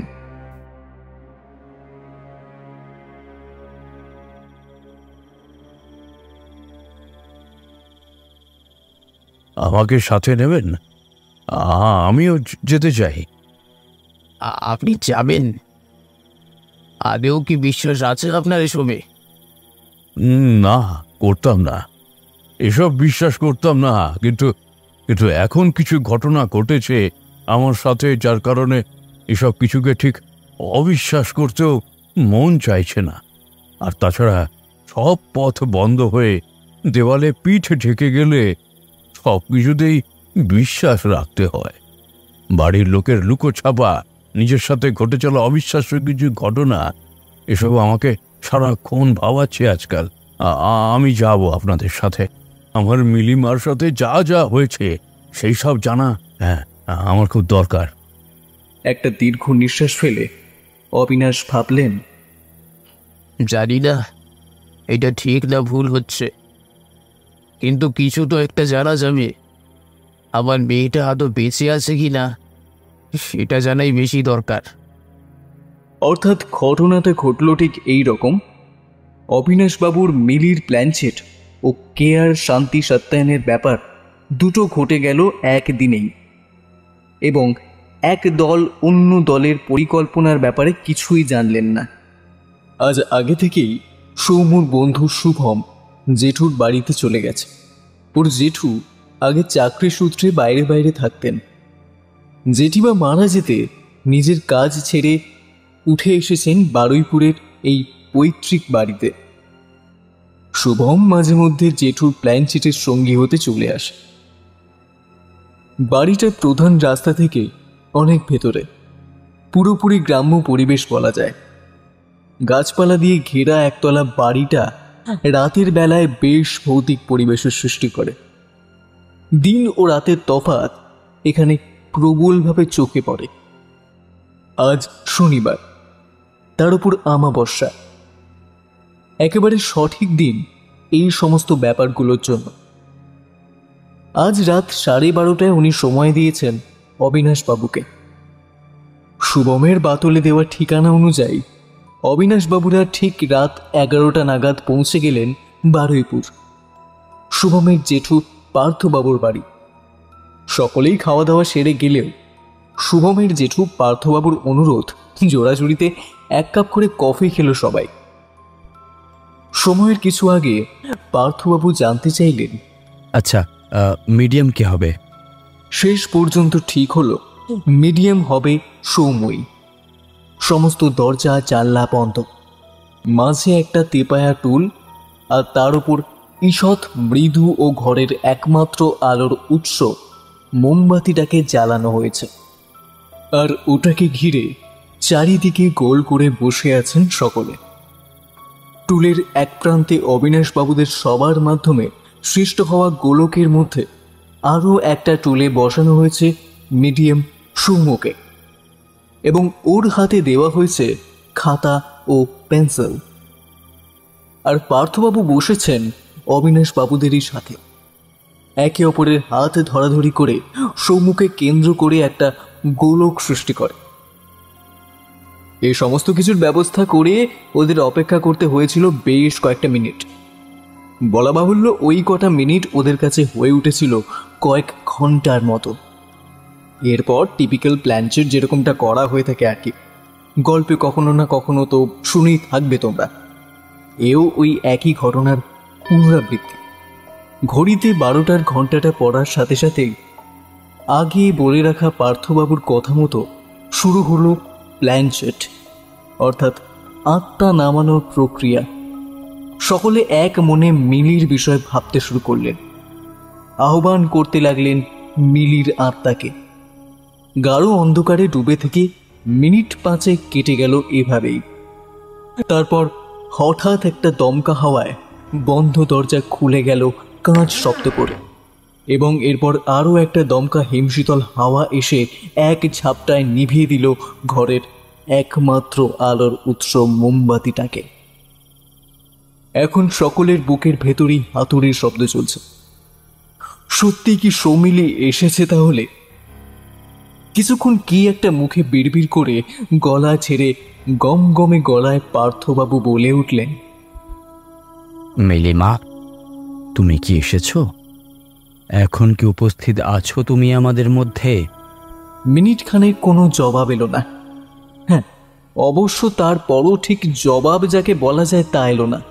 শুধু ঘরে খুব দ্রুত খাতার পাতা পাল্টানোর একটা শব্দ পাওয়া গেল। তারপর আরও খানিকক্ষণ চুপচাপ, তারপর আবারও এক খসখস শব্দ। এভাবেই চলতে থাকলো পরবর্তী আধ ঘন্টা মতো। এই প্রান্ত থেকে প্রশ্ন করছেন পার্থবাবু, আর ওদিকে খসখস শব্দ তুলে সৌম্যর খাতায় লিখে চলা। অন্ধকার ঘর, যেখানে 1 হাত দূরে বসে থাকা মানুষটাকে দেখাই প্রায় অসম্ভব, সেখানে অনায়াসে লিখে চলেছে সৌম্য। সে এক অসম্ভব ব্যাপার। আগে থেকেই পার্থবাবুকে বলে রাখা ছিল সমস্তটা, যে ঠিক কি কি প্রশ্ন করতে হবে ওনাকে। পার্থবাবু ওই প্রশ্নগুলোই আউড়ে গেলেন যথারীতি। বলো মিলিমা, সেদিন রাতে ঠিক কি ঘটেছিল? তুমি কি সত্যিই বাড়ি ছেড়েছিলে সেই রাতে? হঠাৎ কান্নার আওয়াজ পাওয়া গেল। কে যেন ফুপিয়ে ফুপিয়ে কাঁদছে। এই ঘর থেকেই আসছে ওই মেয়েলি কান্নার আওয়াজটা। তারপর হঠাৎ কান্না থেমে গিয়ে আবারও ওই খসখস শব্দ। আচ্ছা, কিন্তু ওরা মারলই বা কেন তোমাকে? শুধুমাত্র অপছন্দ বলেই কি? মিলিমা, আমার তোমাকে জিজ্ঞাসা করতে সংকোচ বোধ হচ্ছে। মা, ওরা তোমায় মারল কি করে? আর তোমার মৃত শরীরেরই বা কি করলো ওরা? এবারের লেখাটা চলল বেশ খানিকক্ষণ। তারপর হঠাৎ থপ করে একটা শব্দ। তারপর সবকিছুই সেই আগের মতোই নিশ্চুপ। চলে গেছে মিরি। তড়িঘড়ি আলোটা জ্বালা হলো। সৌম্য অজ্ঞান হয়ে পড়ে আছে মাঝে। ওর হাতে রাখা খাতাটা বন্ধ করে রাখা পাশের টুলটায়। কয়েক ফোঁটা জলের ছিটাতেই জ্ঞান ফিরল সৌম্য। এরপর পার্থবাবুর টুল থেকে খাতাটা তুলে নিয়েই পড়তে শুরু করলেন লেখাটা। আমার খুব কষ্ট, আমি আমার দুধের শিশুটাকে ফেলে থাকতে পারছি না কিছুতেই। ওকে কোলে নিতে পারছি না, আদর করতে পারছি না, কাঁদলে ভোলাতে পারছি না আদর করে। বুকটা কষ্টে ফেটে যাচ্ছে আমার। বাড়ি ছেড়েছিলাম না, মোটেই না। এতদিন কাটিয়ে দিয়েছি ওই বাড়ি। এখন তো তাও রিভু ছিল আমার সঙ্গী। আমি বাড়ি ছাড়তাম কি করে? মেরে ফেলেছে ওরা, সেদিন সবাই মিলে মেরে ফেলেছিল আমার। ও বাড়িতে বাবা ছাড়া আর কেই বা ছিল আমাকে বাঁচানোর মতো? হ্যাঁ, অপছন্দ তো আমি ছিলামই, আর তাছাড়া মরতে তো হতোই আমার। সেদিন না হলে পরে কোনোদিন। কৌশিকের নতুন সম্পর্কের কথা আমি জেনে গেছিলাম যে ওরা সবাই চাইতো আমি ওকে ডিভোর্স দিয়ে ছেলেকে রেখে ওই বাড়ি ছেড়ে চলে আসি। কিন্তু আমি বলেছিলাম কখনোই ডিভোর্স দেব না, আর আমার ছেলেকেও ছাড়বো না। তারপর থেকেই ওরা বোধহয় আমাকে সরানোর প্ল্যান করে রেখেছিল। সেদিন আকাশে মেঘ করে আসতে দেখে রীতাদিকে বলেছিলাম সকাল করে বাড়ি চলে যেতে। তারপরে শুরু হয় সব কিছুর। হঠাৎ করে আমার হাত থেকে একটা থালা পড়ে যাওয়ার মতো সামান্য একটা ঘটনাকে কেন্দ্র করে ঝাঁপিয়ে পড়লেন মা ছেলেতে আমার উপর। কৌশিকের চড় থাপ্পড় পড়তে লাগলো আমার উপর ক্রমাগত। মাঝে হয়তো একটা মার থেকে বাঁচার ব্যর্থ একটা চেষ্টা করেছিলাম, কিন্তু ওই রুখে দাঁড়ানোই হলো কাল। যখন মারের চোটে আমি পড়ে আছি মেঝেতে, তখনই অতর্কিতভাবে আমার মুখে বালিশ চেপে ধরেন শাশুড়ি মা। ছটফট করতে করতে আমি ধীরে ধীরে নিস্তেজ হয়ে পড়ি। ছেলেটা তখনও বিছানায় শুয়ে কেঁদে চলেছিল সামনে। এরপর কৌশিক ওর দিদিকে ফোন করে। একটু বাদেই স্বামী স্ত্রীতে চলে আসে বাড়িতে। মা, ছেলে, মেয়ে, জামাই 4 জন মিলে অনেক সলা পরামর্শ হয়। এরপর মৃত মিলির চুলগুলো খাবলে খাবলে কেটে গয়না গাটি সব খুলে, শাড়ি খুলে, একটা ছেঁড়া ম্যাক্সি পরিয়ে মুখের উপর অ্যাসিড ঢেলে মুখটাকে বিকৃত করে শরীরটাকে 4 চাকায় তুলে উত্তাল গঙ্গায় ফেলে আসা হয়। তারপর দিন 15 পর তীরে এসে পৌঁছায় মিলির অর্ধগলিত মৃতদেহ। পুলিশে উদ্ধার করে বেবালিশ লাশ বলে পুড়িয়ে দিয়ে দায় সেরে নেয়। আর ওখানে চাপা পড়ে যায় সত্যিটা। কেউ জানলো না সত্যিটা। সবাই জানলো আমি সত্যি বাড়ি ছেড়ে চলে গেছি। আমার খুব কষ্ট, আমি আর থাকতে পারছি না। আমার ছেলেটাকে ছেড়ে কোথাও যেতে পারি না। মৃত্যুর পর থেকে তাই পড়ে আছি ও বাড়িতেই। ছেলেটাকে ছেড়ে থাকতে পারি না দুদণ্ড। ওদেরকে ভরসা করতে পারি না আমি কোনোভাবেই। সৌমুর মাধ্যমে মিলির লেখা কথাগুলো পার্থবাবুর মুখে শুনে মিলির 2 বাবাই তখন 2 হাতে মুখ ঢেকে বসে আছেন। এতটা নৃশংসতা ভাবা যায় না। সোমনাথ লজ্জা ঘেন্নায় তাকাতে পারছে না। মেয়েটার মৃত্যুর জন্য সেই তো দায়ী। সকলের অমতে ওকে বাড়িতে বউ করে না নিয়ে এলে কি ক্ষতি হতো? মেয়েটা তো বেঁচে থাকতো, এভাবে ওকে মরতে হতো না কোনোদিনই। গাড়িতে আসতে আসতে সোমনাথ ভাবছিলেন তার দেখা স্বপ্নটার কথা। ওই বিভৎস মুখটা ছিল সৌমিলির, যা সোমনাথ বুঝতেও পারেননি। অ্যাসিড ঢেলে মুখে ওরকম বিকৃতি করে দিয়েছিল ওরা। মানুষ কতখানি নৃশংস হলে এরকম করতে পারে?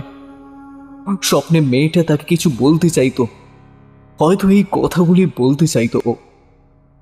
তিনি সারা জীবন শিক্ষাদান করেছেন, কিন্তু প্রদীপের তলায় যে এতটা অন্ধকার থেকে গেছে সেটা কোনোদিনও বোঝেননি।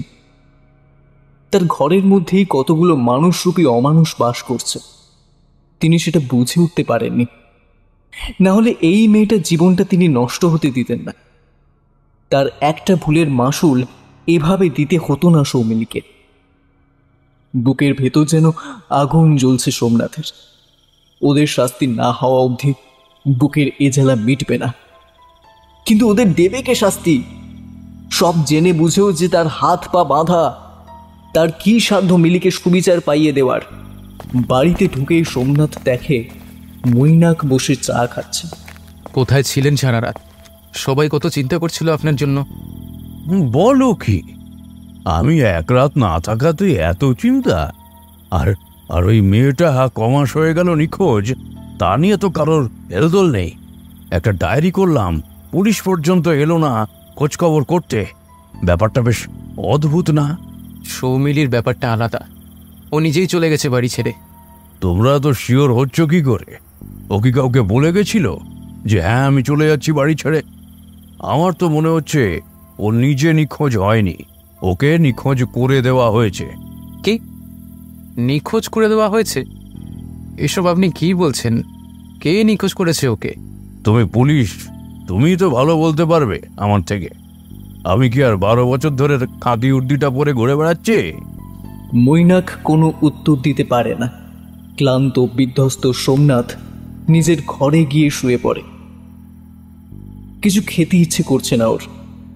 সারা রাতের ধকলে বিছানায় শোয়া মাত্র সে ঘুমিয়ে পড়ে। হ্যাঁ, সোমনাথ বাবুর অনুপস্থিতিতে এই বাড়িতে ঘটে গেছে আরও বেশ কিছু ঘটনা। সেগুলো সম্বন্ধে তোমাদের বলে রাখা ভালো। দিনের দিকেই মিটে গিয়েছিল ওদের হোম যজ্ঞ সমস্ত। বিকেলের দিক করে তাই কৌশিক অনেক দিন পর গাড়িটা বার করে একটু ঘুরতে বেরিয়েছিল। হে কদিন ওই ভূতনি জ্বালায় তো আর নাওয়া খাওয়া পর্যন্ত মাথায় উঠেছিল। আজ একটু মন খুলে ঘুরে আসা যাক। ঘটনাটা ঘটল সন্ধে নাগাদ বাড়ি ফেরার সময়। ফুরফুরে মেজাজে বাড়ি ফিরে গাড়ি গ্যারেজ করছিল কৌশিক। হঠাৎই ওর মনে হলো পিছনের সিটে কে যেন একটা রয়েছে। উকি মারতেই যে দৃশ্য দেখল কৌশিক তাতে রীতিমতো কাঠ হয়ে গেল।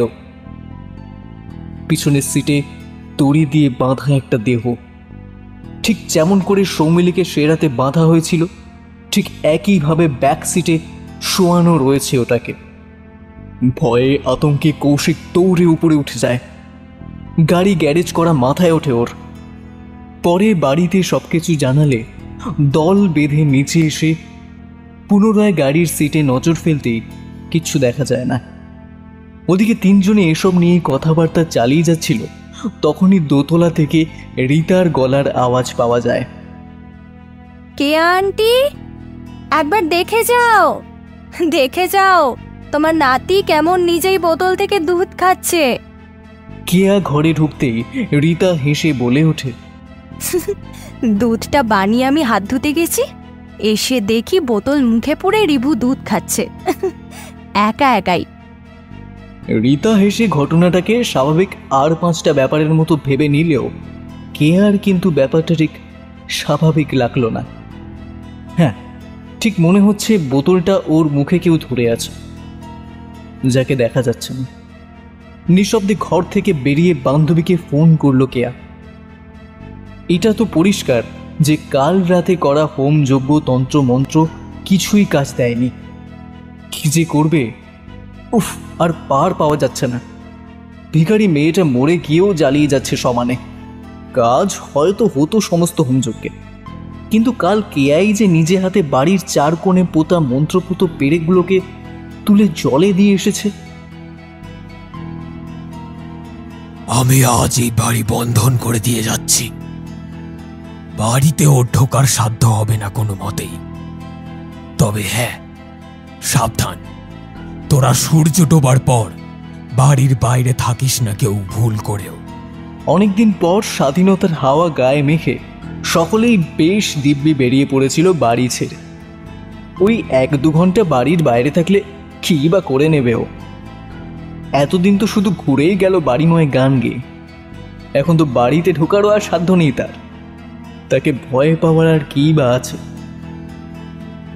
এরপর কি ঘটেছিল তা আমি ঠিক বলতে পারবো না, তবে যতদূর সম্ভব মিলি কেয়ার মাধ্যমে কোনোভাবে ওই মন্ত্রপুত পেরেকগুলিকে সরিয়ে ফেলেছিল বাড়ির ত্রিসীমানা থেকে। মাঝে কেটে গেছে আরও একটা দিন। যেমনটা চলছিল এই কয়েক মাসে বাড়ির পরিস্থিতি এখন ঠিক ওই রকমই। সৌমিলির ঘটনার পর থেকে কস্তুরী আর নিজের বাড়ি যায়নি, এখানেই থাকে। বলে অবশ্য রিভুর জন্য, কিন্তু আসল কারণ যদিও তাই নয়। একা থাকতে এখন ওদের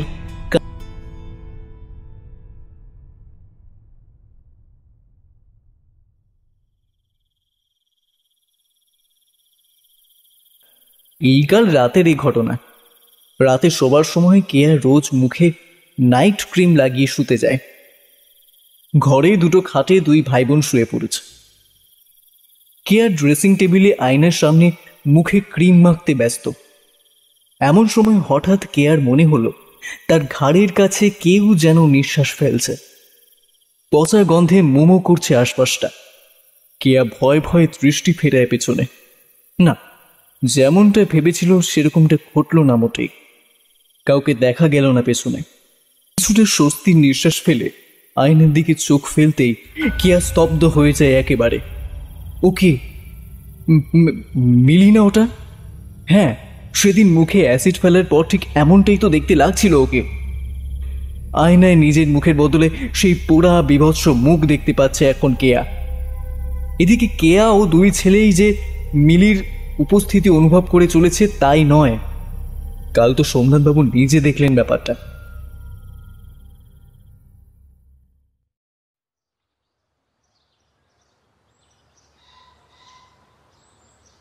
আজ সকালে রিতার বাড়ি থেকে ফোন এলো। ওর স্বামী খুবই অসুস্থ, তাই আজ একটু তাড়াতাড়ি দিন কয়েকের জন্য ছুটি নিয়ে রিতা চলে গেল ওর ক্যানিংয়ের বাড়িতে। কেয়া যদিও খুব রাগারাগি করতে লেগেছিল। বাড়ির সব দিক দেখতে হবে, তার উপরে বাচ্চা সামলানো, এটা কি মুখের কথা? আমি এত সব পারবো না, এই বলে দিলাম। শুনে মনে মনে হাসলো সোমনাথ। স্ত্রীকে বলে দিল, রিভুর চিন্তা তোমায় করতে হবে না, ওকে আমি দেখব। সোমনাথ রেবুকে নিয়ে সৌমিলির ঘরেই থাকছে। সেদিন সোমনাথ রেবুকে স্নান করিয়ে খাটে বসিয়ে রেখে সবে জামা কাপড় আনতে গেছে ও ঘরে। এসে দেখে ওকে জামা পরিয়ে চুল আঁচড়ে পরিপাটি করে রেখেছে কেউ। সোমনাথ অবাক হলেও বুঝে যায় ব্যাপারটা। খাওয়ানোর সময়ও ওই একই ব্যাপার। সোমনাথ ঠিক করে খাওয়াতে পারছে না। হঠাৎ তার হাত থেকে চামচটা কেউ কেড়ে নিল। তারপরে দিব্যি রিভু চামচে করে খাচ্ছে। যদিও যে খাওয়াচ্ছে তাকে দেখা যাচ্ছে না। সোমনাথের 2 চোখ জলে ভরে গেল। কত অভাগী এই মেয়েটা। ছেলের কাছে থেকেও ছেলেকে বুকে তুলে নিতে পারছে না। রিতা 5 দিন বাদে এলো। এই কদিন সে অদৃশ্য হাতটা রিবুকে আগলে রাখলো সর্বদা। এর মধ্যে সোমনাথ একদিন বিকেলে রিভুকে নিয়ে চলে গেল ওর মামার বাড়ি ঠাকুরপুকুরে। রিভুকে পেয়ে সবার কি আনন্দ। মিলির মা অতসীর তো রিভুকে বুকে জড়িয়ে কি কান্না। সোমনাথের বুকের ভেতরটা যেন তোলপাড় করছিল। এরা তাদের মেয়েটাকে হারিয়েছে অকালে। নাতিকে ছুঁয়ে যেন মেয়ের স্পর্শ অনুভব করছিল সবাই। সোমনাথ ঠিক করলো এবার থেকে মাঝে মধ্যেই রিবুকে নিয়ে চলে আসবে এখানে। যদিও কেয়া জানতে পারলে ঠিক বাধা দেবে, কিন্তু সোমনাথ জানাবেই না তাকে। আজ বাড়িতে মিটিং বসেছে। এই ভূতের উৎপাতও যেন ওদের গা সওয়া হয়ে গেছে। কেয়া, কৌশিক, কস্তুরী ও মৈনাক 4 জন মিলে আজ একটু রিল্যাক্স মুডে আছে। তাই ড্রাই চিলি চিকেন আর চিল্ড বিয়ার নিয়ে বসেছে সবাই। আর 25-30 হাজার টাকা খরচা করে তান্ত্রিক ডাকালে কি কাজ করলো শুনি? সারাদিন ধরে ঝাড়ফুঁক করে টাকা হাতিয়ে নিয়ে কেটে পড়ল। সেই তো ভূতের উৎপাত আমাদেরই সহ্য করতে হচ্ছে। কস্তুরী বিয়ারে চুমুক দিয়ে বলল, শয়তান মেয়েটা মরেও শান্তি দিচ্ছে না। বেঁচে থাকতেও জ্বালাতন, মরেও তাই। বেঁচে থাকতে তবু তো আমার কথা মতোই চলতো। এখন তো আর আমার কন্ট্রোলে নেই। একা হাতে খেটে মরছি, তার উপরে ভূতের উৎপাত। কথাটা মেয়ের খুব গায়ে লাগলো। সে ফুঁস করে বলে উঠল, যেই মরেছে অমনি ভালো হয়ে গেল, তাই তো? একা খেটে মরছো মানেটা কি? বাড়িতে 2-3টে কাজের লোক তাও হচ্ছে না? কেয়া অবাক হয়ে বলল, সে চাকর বাকর যতই থাকুক, এই বয়সেও সবকিছু সামলাতে আমাকেই হয়। নিজে তো কুটোটাও নাড়িস না। মৈনাক দেখল না, ব্যাপারটা অন্যদিকে গড়াচ্ছে। এক্ষুনি মা মেয়ের মধ্যে তুমুল ঝগড়া শুরু হবে, যার জোরে অনেক কিছুই হতে পারে। তাই কথাটা অন্যদিকে ঘোরাবার চেষ্টা করে মৈনাক বলে ওঠে, আমি একটা কথা বলছিলাম, আপনারা সবাই মিলে কোথাও গিয়ে কিছুদিন কাটিয়ে আসুন। এই বাড়ির বাইরে কিছুদিন থাকলে ওই পেতনি আর তার খেল দেখাতে পারবে না। ও কি আর নিজের ছেলেকে ছেড়ে পিছু নেবে আপনাদের? বাড়ির বাইরে মানে? তাছাড়া অফিস বন্ধ করে কতদিন কাটাবো সেখানে? আমার একটা বাড়ি আছে সাহেবগঞ্জে, আপনারা সেখানে গিয়েও থাকতে পারেন কিছুদিন। এমনিতে খালিই পড়ে থাকে, একজন লোক থাকে দেখাশোনার জন্য। তোমার ওই বাড়িতে তো ভূত এমনিতেই থাকে, তার উপর সাপখোপের বাসা। আমি একবার গেছিলাম, আর এ জন্মে ওখানে পা রাখছি না। মাফ করো আমায়। আমি তো কবে থেকেই ট্রান্সফারের চেষ্টা করছি, ওটা হয়ে গেলে তো সব সমস্যার সমাধান হতো। বাহ, তাহলে তো কোনো কথাই নেই। তা কোথায় হতে পারে ট্রান্সফারটা? ওই গুড়গাঁও বা পুনেতে। বাহ, দুটোই দারুণ জায়গা। তো ট্রান্সফার হলে আমি যাব তোর সাথে। কেন? বারে ফাঁকা বাড়িতে আমি একা থাকবো নাকি? ওসব আমি পারবো না। কৌশিক মনে মনে বলে ওঠে, ন্যাকামির শেষ নেই।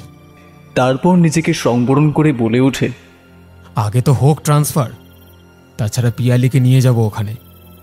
ও ওখানে কাউকে অ্যালাউ করবে কিনা ঠিক বলতে পারছি না। কৌশিক আজকাল বেশ চাপের মধ্যে রয়েছে। পিয়ালি সমানে বলছে এখান থেকে ট্রান্সফার নিয়ে বাইরে যেতে। সেখানে সে আর পিয়ালি নতুন করে সংসার শুরু করবে, আর কেউ নয়, এমনকি রিভুকেও নিহা চলবে না। অন্যের ছেলেকে সে কখনোই মেনে নেবে না। এসব কথা কৌশিক মাকেও বলতে পারছে না, বড়ই টেনশনের মধ্যে আছে সে। আজ বাদে কাল রিভুর প্রথম জন্মদিন। বিকেলে কেয়া মেয়েকে নিয়ে শপিং করতে বেরোলো।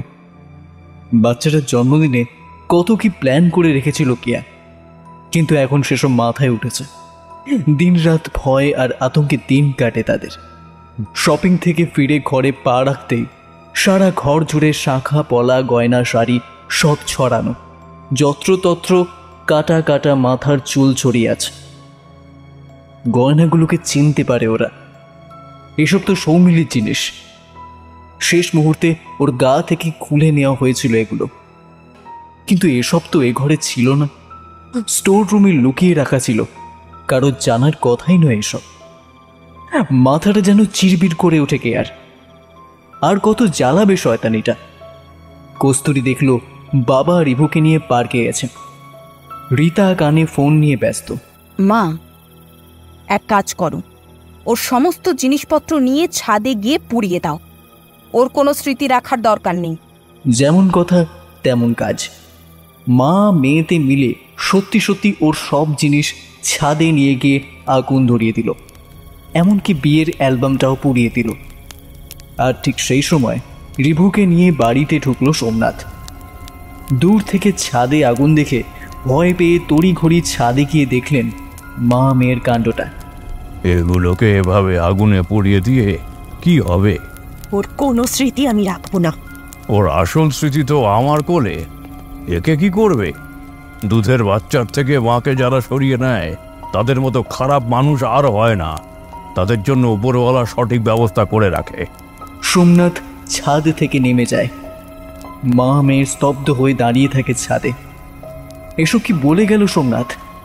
তাহলে কি উনি জেনে গেছেন সবটা? কিন্তু কিভাবে? হঠাৎ এক দমকা হাওয়ায় পোড়া ছাইগুলো উঠতে থাকে। মুহূর্তের মধ্যে তাদের সারা গায়ে মাথায় ভরে যায় সেই ছাইগুলো।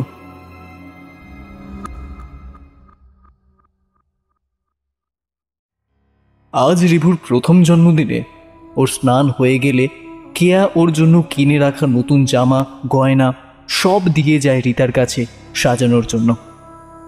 এরপর রীতা ব্যালকনিতে যায় তোয়ালে আনতে। এসে দেখে ওর সাজগোজ সারা, নতুন জামা পরেছে, কপালে চন্দন, কিন্তু একটা সরু ফিনফিনে হার। এই হারটা এখানে এলো কি করে? আন্টি পরিয়ে দিয়েছেননি তো ওটা? রীতা আন্টিকে ডাক দিল। রিভুকে সাজালো, অথচ কেয়া বা কস্তুরি কেউ জানে না। আর গলার হারটাই বা এলো কোত্থেকে তাও কেউ বলতে পারে না।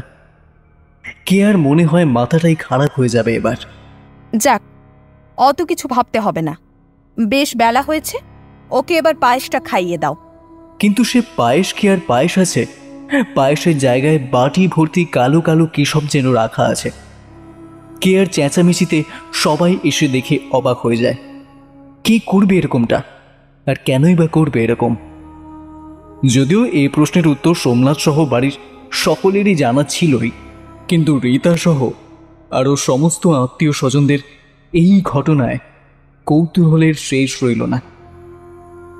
এসব দেখে রীতা তো বেশ ভয় পেল, স্পষ্ট বোঝা গেল এই বাড়িতে কি যে চলছে তাকে জানে। এরা মোটেই সহজ সরল লোক নয়, একমাত্র কাকুই একটু অন্যরকম। সন্ধেবেলায় কৌশিক এসে সুখবরটা জানল। তার অফিস থেকে ট্রান্সফারটা অ্যাকসেপ্ট করেছে, পরের মাসেই জয়েন করতে হবে। শেষ পর্যন্ত গুড়গাঁওতেই ট্রান্সফার কনফার্ম হয়েছে। শুনেই বাড়িতে খুশির বন্যা বইল। শুধু সোমনাথ নির্বিকার। মাঝে কয়েকটা মাত্র দিন, তারপরেই কৌশিকের গুড়গাঁও শিফট হওয়া। সবাই তাই নিয়েই আলোচনায় মত্ত। ঠিক হলো মাস দুয়েকের জন্য মা, দিদি, রিভু সবাই যাবে, তারপরে দেখা যাবে।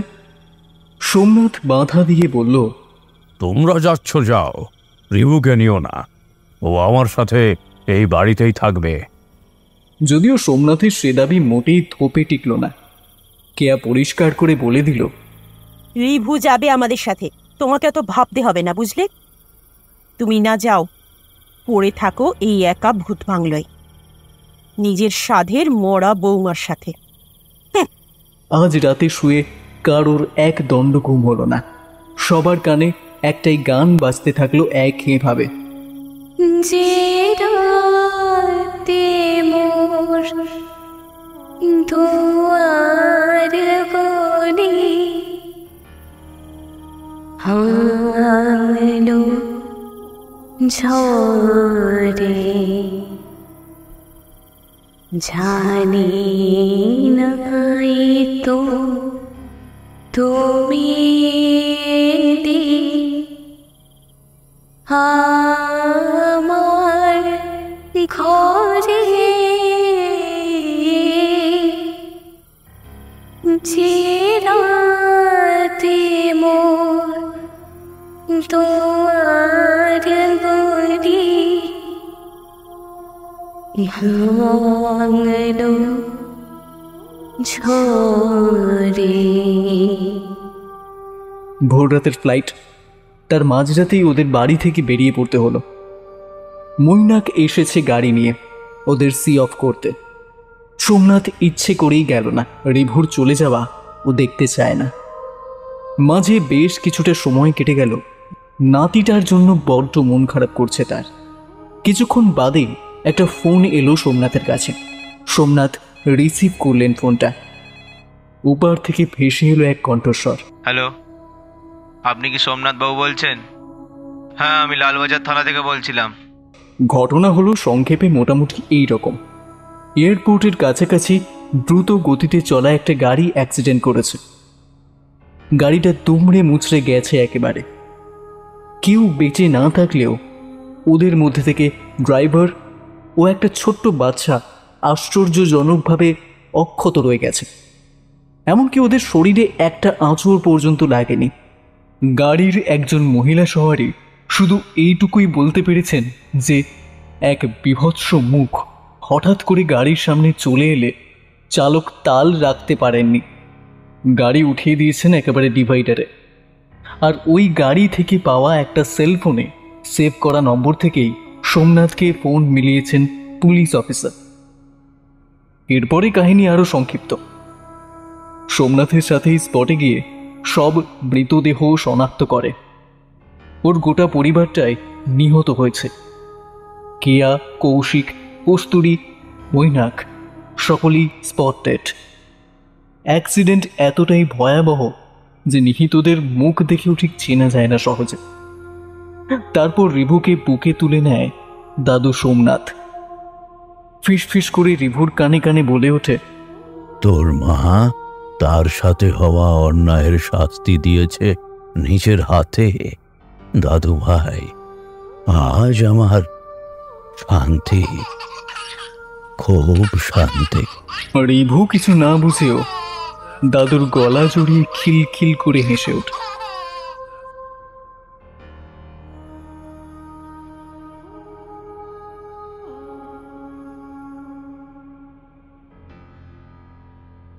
শুনছিলেন আজকের গল্প প্রতিশোধ।